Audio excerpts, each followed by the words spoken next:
Halo guys, di dalam menjalankan kehidupan sehari-hari, seluruh aspek kehidupan kita berjalan sesuai dengan apa yang kita percaya, lingkungan di mana kita berada, apa yang kita makan dan minum, kita bergaul di mana dengan sosial yang seperti apa, dan apa yang menjadi sosok role model bagi kita. Setiap hari kita berkutat dengan situasi ekonomi dalam memenuhi kebutuhan, membayar tagihan dan cicilan, hingga meningkatkan kualitas hidup dan kenyamanan. Seseorang bekerja, mendapatkan uang kemudian membelanjakan uang tersebut sebagaimana perencanaan pribadinya.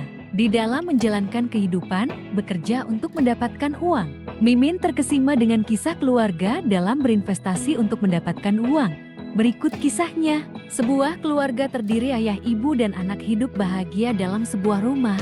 Kehidupan mereka berlangsung bahagia meskipun hidup sederhana karena mereka memegang prinsip untuk saling mendukung, menikmati apa yang mereka punya serta saling menyayangi satu sama lain.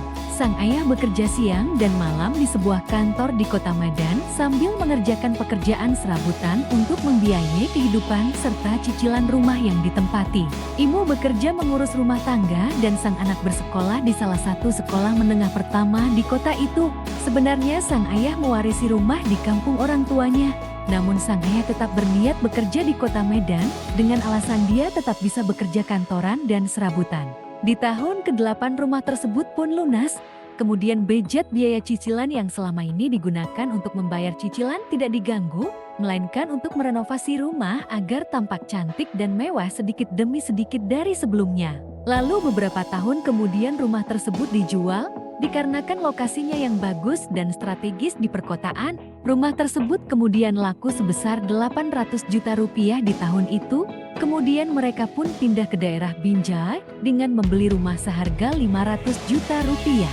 250 juta rupiah didepositokan dan 50 juta rupiahnya digunakan untuk jalan-jalan berkualitas bersama keluarga.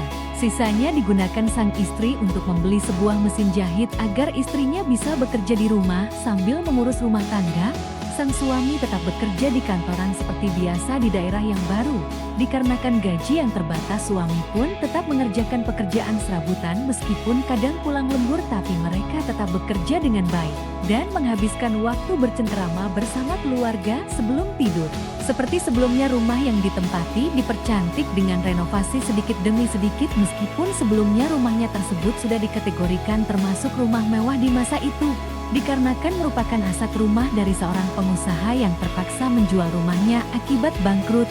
Singkat cerita, beberapa tahun kemudian daerah tersebut mulai ramai oleh padatnya perantauan yang ingin bekerja. Di waktu yang bersamaan sang ayah iseng meletakkan pelang bahwa rumah itu dijual dengan harapan apabila harganya bagus maka rumah akan dijual. Seseorang kemudian tertarik dan menawar rumah tersebut hingga laku seharga 1,5 miliar.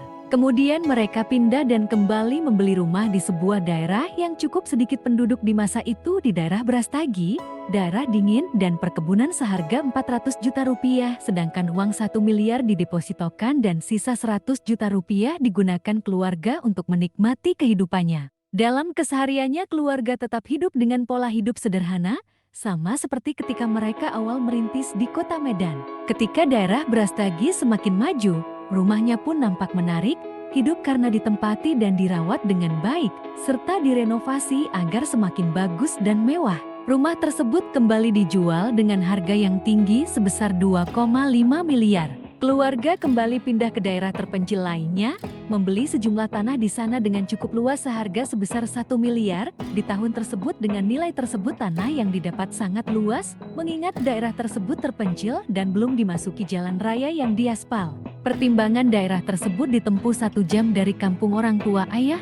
Sang ayah memutuskan kembali untuk tinggal di rumah orang tuanya memboyong ibu dan anak. Uang sisanya tadi digunakan 1 miliar untuk didepositokan dan 500 jutanya dibawa untuk merenovasi rumah orang tuanya agar lebih nyaman ditinggali. Sisanya digunakan untuk membantu saudara di sekitar dengan membangun kandang ternak ayam dan kambing serta memberi lahan belakang rumah untuk diolah tempat bertani jagung dan sayur-sayuran. Saat ini anak sedang berkuliah di kota Jogja dan ayah dan ibu di kampung. Sang ayah tetap bekerja kantoran dan ibu menjahit seperti biasanya. Dengan gaya hidup sederhana dan keluarga kerabat sangat menyayangi keluarga kecil ini karena oleh kebaikan mereka, kerabat sekitar bisa terbantu. Di samping menerima hasil deposito tabungan setiap tahun, keluarga itu tetap masih produktif bekerja. 5 tahun kemudian, tanah yang dibeli di sebuah daerah terpencil tersebut merupakan jalur pembangunan jalan tol, sehingga dibeli oleh pihak pengembang dan pemerintah.